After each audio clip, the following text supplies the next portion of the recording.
तो पिछली वीडियो में हमने आपको 4.2 प्रश्नावली 4.2 NCERT के कुछ सवाल हल कराए थे वीडियो नंबर 5 में, और आज मैं आपके लिए वीडियो नंबर 6 लेके आया हूँ। तो आइए देखिए इसमें कैसे हम सवाल करेंगे। सबसे पहले हम टॉपिक की ओर चलते हैं। इसमें हम आज पढ़ेंगे त्रिभुज का क्षेत्रफल, एरिया ऑफ ट्रायंगल्स। तो आइए देखते हैं इसको। तो इसमें देखिए, इसमें दिया गया है का क्षेत्रफल, ठीक है, एरिया ऑफ ट्रायंगल। तो जैसे कि हमने पिछली कक्षाओं में, यानी कि कक्षा 10 में हमने एक सूत्र पढ़ा था जो क्षेत्रफल व्यंजक कहा जाता था, और उसका मान था आधा कोष्टक में x1, फिर छोटा कोष्टक y2 minus y3 plus x2, छोटा कोष्टक y3 माइनस y1। ये सूत्र को आप पढ़े हैं अच्छे से, निर्देशांक ज्यामिति में कक्षा 10 में पढ़ा है। इसको सारणिक रूप में अगर हम व्यक्त करें तो कुछ इस तरीके से करेंगे। डेल्टा बराबर 1/2 सारणिक x1 y1 1, x2 y2 1 और x3 y3 1। तो यहाँ पर हमने देखिए, जो भी जैसे A बिंदु है, जैसे हमारा कोई बिंदु A है जिसके निर्देशांक हैं मान लीजिए x1 और y1, ठीक है, x1 और y1। ऐसे ही कोई B बिंदु है, उसके निर्देशांक है x2, y2, और ऐसे ही हमारा C निर्देशांक है जिसके निर्देशांक हैं x3,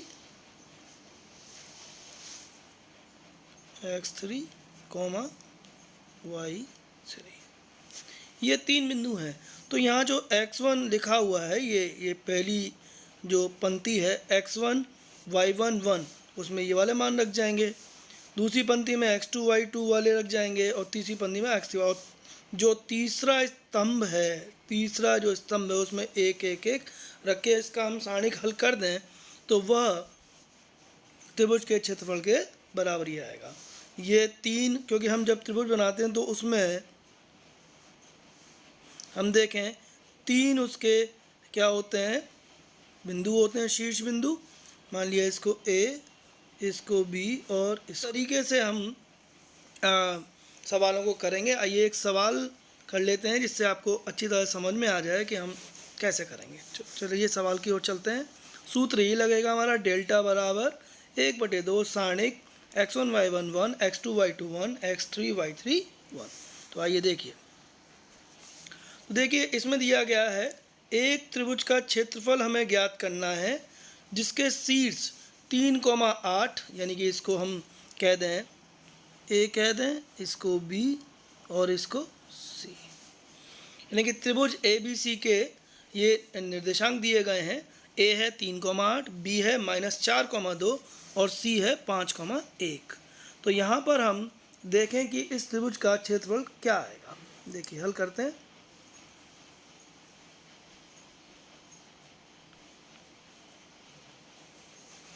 तो देखिए हम जानते हैं कि त्रिभुज ABC का जो क्षेत्रफल है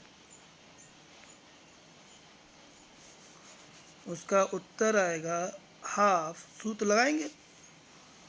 x1 का मान 3 है, y1 का मान 8 और 1, फिर -4 2 और 1, ऐसे ही 5 1 और 1, यानी कि इसका जो उत्तर आएगा सारणिक को हल करने पर, देखिए क्या आता है, देख लेते हैं।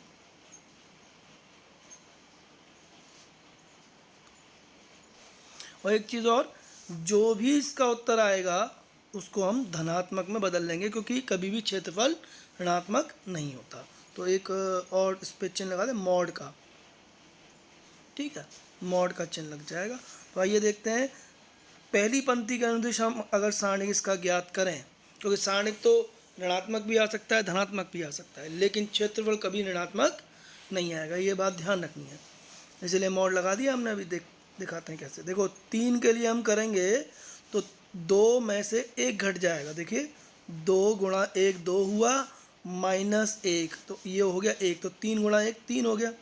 भाई 3 के साथ गुणे में क्या आ जाएगा 1 माइनस, फिर 8 के लिए करेंगे आप, तो 8 के लिए क्या बनेगा भाई, देखो 8 के लिए भी देख लो, -4 का गुणा 1 के साथ -4 और 5 का गुणा 1 के साथ -5, तो -4 और -5 कितना हो गया, -9। ठीक है, प्लस 1 के लिए करेंगे, 1 के लिए हम देखें तो क्वेश्चन बचेगा क्या, -4 का गुणा 1 से -4 और -2, तो -14 कितना आ गया, -14, ये बड़ा कोष्ठक और मॉड। ठीक है, यहाँ तक आपको समझ में आ रहा है। चलिए अब ज़रा देख लेते हैं इसको, क्या आता है इसका उत्तर। मॉड लगा दिया है हमने, 1/2 कोष्ठक। देखिएगा पिछले पेज पर हम चलते हैं, देखिए यहाँ पर हम 3 गुणा 1 कर लिए हैं, -8 गुणा -9 और 1 गुणा -14, तो देखिएगा 3 गुणा 1 3 हो गया, ठीक है, -8 और -9 प्लस का 72 हो गया और माइनस का 14 मॉड। देखिएगा 1/2 मॉड लगा हुआ है, मॉड इसलिए लगाया कि धनात्मक आनी चाहिए संख्या, ऋणात्मक क्षेत्रफल नहीं आता। तो यहाँ से ये कितना हो गया, देखो 75, 75 में से 14 हम घटा देंगे तो कितना आएगा 61, कितना आएगा 61। देखो ये आया 75 और 75 में से 14 घटेंगे तो कितना आएगा 61, तो यह जो आई वैल्यू 61/2 वर्ग इकाई, वर्ग इकाई, ये इसका क्षेत्रफल आ गया। बात आ गई समझ में, क्लियर है। चलिए अगले टॉपिक की ओर चलते हैं। आइए देखिए, तो आइए देखिए इसमें दिया गया है, जैसे हमने बताया आपको कि जो मान है वो कभी ऋणात्मक नहीं लिया जाता क्षेत्रफल का, तो इसमें पहला पॉइंट यही है हमारा, यही है क्योंकि क्षेत्रफल एक धनात्मक राशि होती है, इसलिए हम सदैव एक जो समीकरण दी हुई है उसमें मैं सारणिक का निरपेक्ष मान लेते हैं। ठीक, दूसरा बिंदु देख लीजिए, यदि क्षेत्रफल दिया हो तो गणना के लिए सारणिक का धनात्मक और ऋणात्मक दोनों मानों का प्रयोग कीजिए। ये कहाँ करना होगा मैं आपको बताऊंगा, देखिए इसी में बताऊंगा अभी। और तीसरा बिंदु है, यदि 3 संरेख बिंदुओं से बने त्रिभुज का क्षेत्रफल निकालना हो तो उसका क्षेत्रफल निकालने की कोई ज़रूरत नहीं है, उसका क्षेत्रफल हमेशा कितना आएगा, 0 आएगा। ठीक है, यदि 3 बिंदु संरेखी हमें दिखाने हैं तो उस त्रिभुज का क्षेत्रफल कितना आ जाएगा, 0 आ जाएगा। तो आइए इस बात को देख लीजिए। देखिए ये जो पॉइंट आपको डिस्कस करने के लिए हम कह रहे हैं, यदि क्षेत्रफल दिया हो, मान लो किसी त्रिभुज का क्षेत्रफल हमको दिया गया है डेल्टा बराबर 4 और बिंदु हमें दे दिए, मान लो ए का मान दे दिया 2,1 और बी का मान दे दिया 4,k और सी का मान दे दिया 3,1। ठीक है, इस तरह का सवाल आएगा तो इसमें k का मान पूछेगा, वो k का क्या मान है या लैम्डा का क्या मान है या कोई भी एक चर वैल्यू हमें दे देगा, सॉरी अचर कांस्टेंट वैल्यू दे देगा, उसका मान हमसे पूछेगा। तो उस k का मान निकालने के लिए हमें इस सारणिक का जो इस क्षेत्रफल का जो मान है एक बार प्लस और एक बार माइनस लेके करना पड़ेगा, यानी कि डेल्टा बराबर एक बार +4 लेके करेंगे और एक बार डेल्टा का मान -4 लेके भी हम करेंगे। तो यहाँ से हमारे 2 वैल्यूज़ k की आ जाएंगी। ठीक है, सवालों में चर्चा करेंगे, अभी तो बस बात समझ लो। ठीक है, चलिए तो इस आधार पर हम प्रश्नावली के सवाल करते हैं। आइए देखिए पहली जो सवाल है इसमें प्रश्नावली 4.3 है, उसमें दिया निम्नलिखित में प्रत्येक में दिए गए शीर्ष बिंदुओं वाले त्रिभुज का क्षेत्रफल ज्ञात कीजिए। तो 3 सवाल हैं, 3 में से कोई भी आप सवाल कर सकते हैं। चलिए हम आपको ये दूसरा जो है इसका भाग वो आपको कराते हैं। तो आइए देखिए,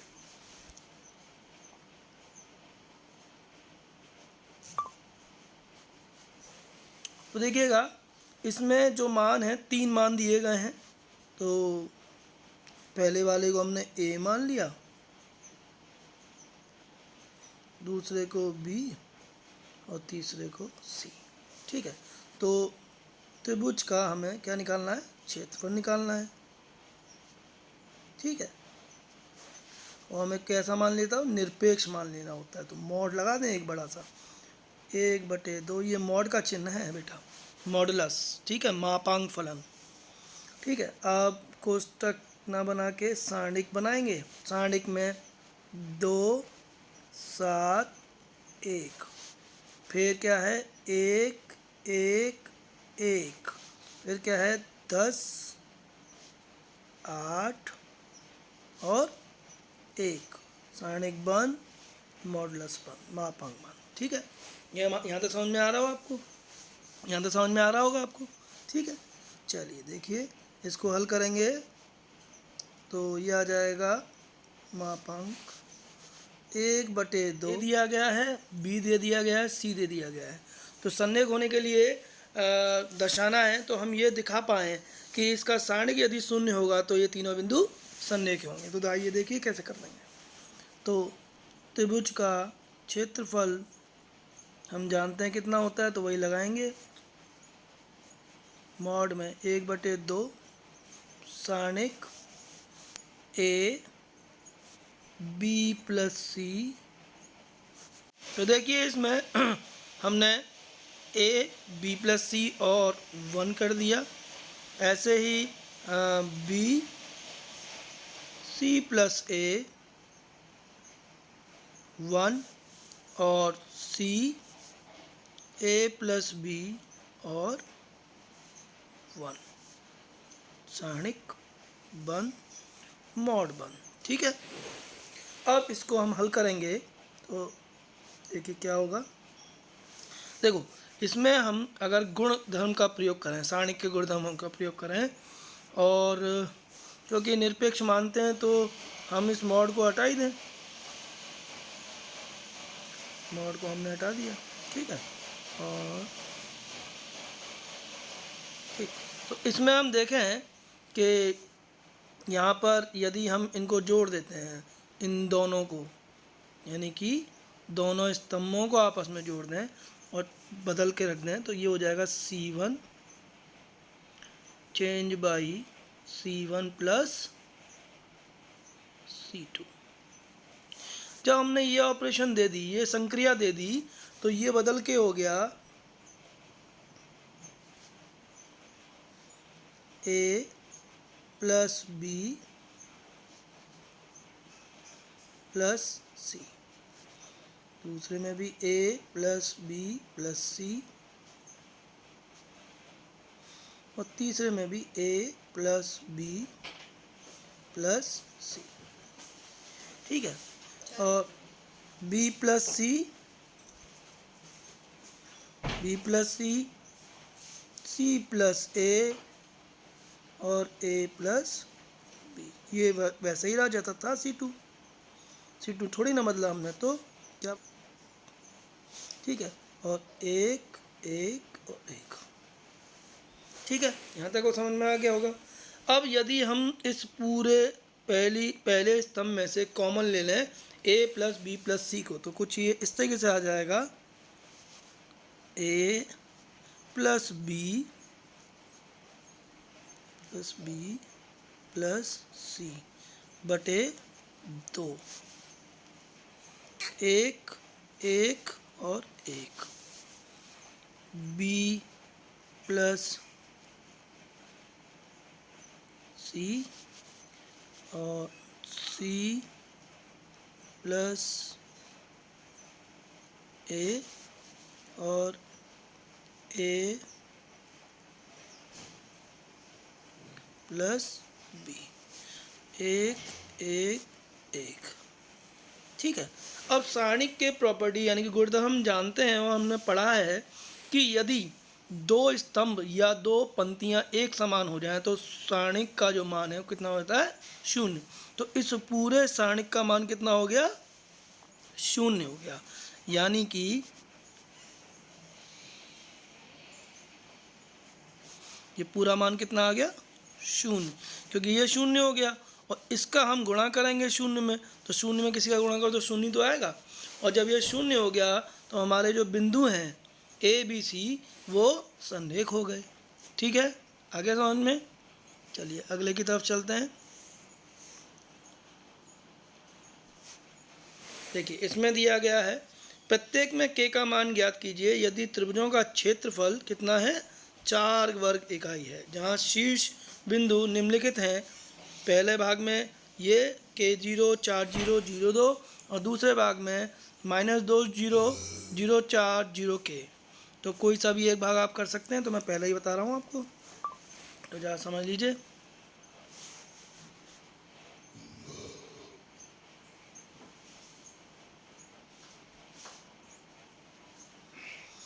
देखिएगा हमने बताया था कि जब भी हम k का मान निकालेंगे और क्षेत्रफल हमें दिया जाएगा तो उसका क्षेत्रफल प्लस और माइनस दोनों में लेना है। तो इसके दो भाग कर लें हम। देखिए पहले भाग में डेल्टा बराबर कितना दिया हुआ है 4 और दूसरे में डेल्टा बराबर -4। ठीक है, तो देखिए जब डेल्टा निकालेंगे तो हम जानते हैं सारणिक के साथ 1/2 जो आता है, तो लिख लो चलो 1/2 और K0 1 4 0 1 0 2 1 बराबर 4। ठीक है, चलिए अगले पेज पे चलते हैं। तो देखिए हमने वहाँ पे सारणिक इधर रहने दिया और जो ये है 1/2 ये जब इधर जाएगा तो 2 का गुणा हो जाएगा 4 में, तो वो 8 बन जाएगा। ठीक है, तो सारणिक में हो गया K0 1 4 0 1 और 0 2 1 0 2 1 और 4 गुणा 2 कितना हो गया 8। ठीक है, तो यहाँ से अगर यदि हम हल करें, देखिए हम देख रहे हैं कि इसमें दूसरा स्तंभ के अनुदिश केवल एक ही नंबर है जिस पे हम रिजल्ट निकाल सकते हैं, बाकी दोनों 0 हैं। तो 2 के लिए हम हल करें तो ये हो जाएगा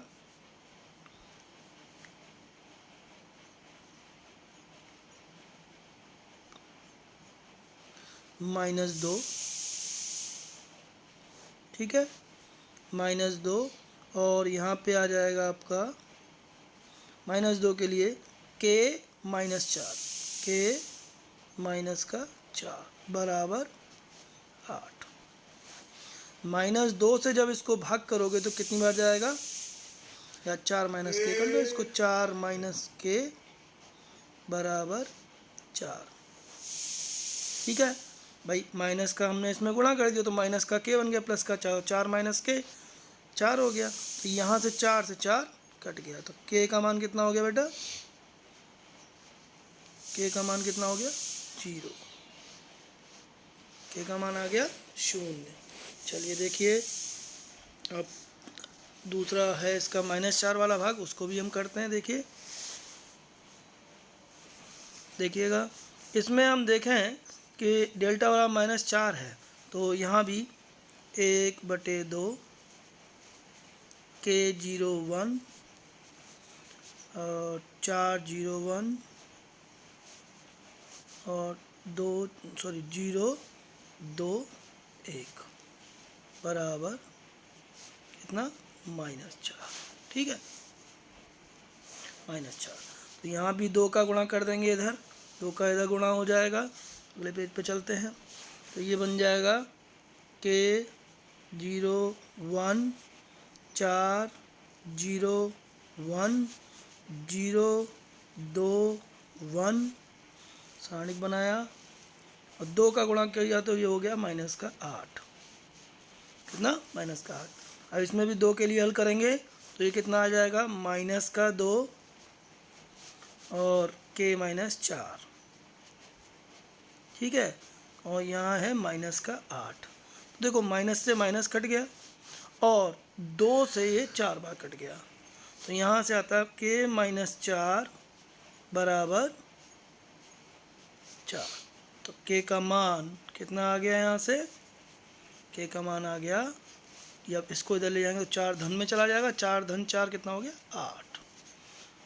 ये आपका ये हल आ गया। तो 2 उत्तर आ गए, k बराबर 0 और k बराबर 8। ठीक है, चलिए अगले प्रश्न की ओर चलते हैं।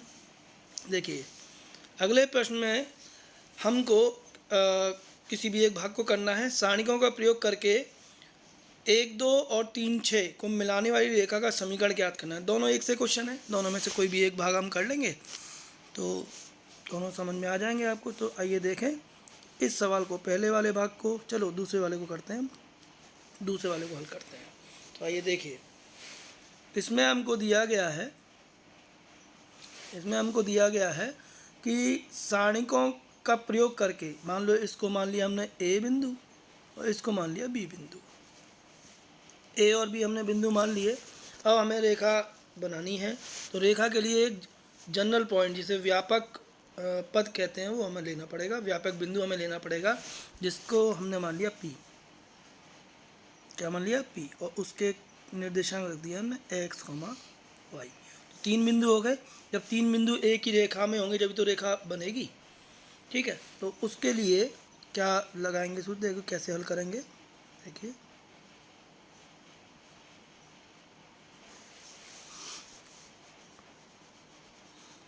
हाफ,